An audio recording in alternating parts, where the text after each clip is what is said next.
కాంగ్రెస్ కు మరో షాక్.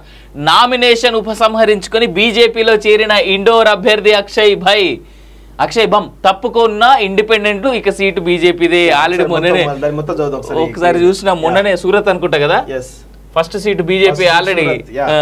కాంగ్రెస్ కు మరో షాక్. ఆ నామినేషన్ ఉపసంహరించుకొని బీజేపీలో చేరిన ఇండోర్ అభ్యర్థి అక్షయ్ బమ్ తప్పుకున్న ముగ్గురు ఇండిపెండెంట్లు.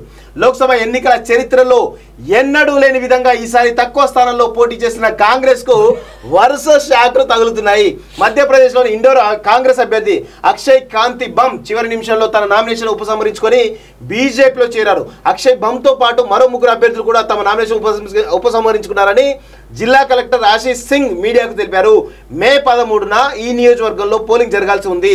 సోమవారం మధ్యప్రదేశ్ మంత్రి బీజేపీ నేత కైలాష్ విజయ్ వర్గీయ తన కారులో అక్షయ్ బమ్ ను చూపిస్తూ తీసిన ఫోటోను ఎక్స్ లో పోస్ట్ చేయడంతో నామినేషన్ విత్డ్రా అంశం వెలుగులోకి వచ్చింది. అక్షయ్ బమ్ ను ప్రధాని నరేంద్ర మోడీ, పార్టీ అధ్యక్షుడు జేపీ నడ్డా, సీఎం మోహన్ యాదవ్ బీజేపీలోకి ఆహ్వానిస్తున్నట్లు పోస్ట్ లో ఆయన పేర్కొన్నారు. కాగా గత వారం సూరత్ లోక్సభ స్థానం నుంచి కాంగ్రెస్ అభ్యర్థి నీలేష్ కుమార్ నామినేషన్ తిరస్కారం గురవడం, వెనువెంటే స్వతంత్ర అభ్యర్థులు కూడా తప్పుకోవడంతో ఎన్నికల ఫలితాలకు ముందే బీజేపీ బోని కొట్టే సంగతి తెలిసిందే. తాజాగా ఇండోర్ లో కూడా బీజేపీకి ప్రధాన పోటీదారు అయిన కాంగ్రెస్ పోటీ తప్పుకోవడంతో బరిలో చిన్న పార్టీ అభ్యర్థులు స్వతంత్రంగా ఉండడంతో కమలం అభ్యర్థి శంకర్ లాల్వాని గెలుపు లాంఛనమే కానుంది.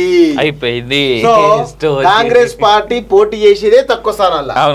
దానిలో ఒకలేమో నామినేషన్లు తిరస్కారం గురైతే, ఒకలేమో ఉపసంహరించుకుంటారు. ఇక మిగతా చోట్ల అసలు పోటీ ఉండదు. ఇక తెలంగాణ లాంటి ప్లేస్ లా మల్కాజ్గిరి, చేవెళ్ళ, ఇంకా మిగతా ఏవైతే ఉన్నాయో కేవలం బీజేపీ గెలిపించడానికే వీళ్ళు పనిచేసి కాంగ్రెస్ పార్టీలో ఉన్నటువంటి కొంతమంది నాయకులు పనిచేసిన చాలా స్పష్టంగా అర్థమవుతుంది. ఎక్కడ కూడా బీజేపీకి పోటీ లేదు, చాలా స్పష్టంగా తెలుస్తా ఉంది. సో కాంగ్రెస్ కు వరుస షాకుల మీద షాకులు తగులుతున్నట్టే కనబడతా ఉంది. ఇక నిన్న రేవంత్ రెడ్డి చేసినటువంటి చిల్లర పని, దాని గురించి కూడా మాట్లాడాలి మనం. చాలా డీటెయిల్ గా మాట్లాడుకుందాం.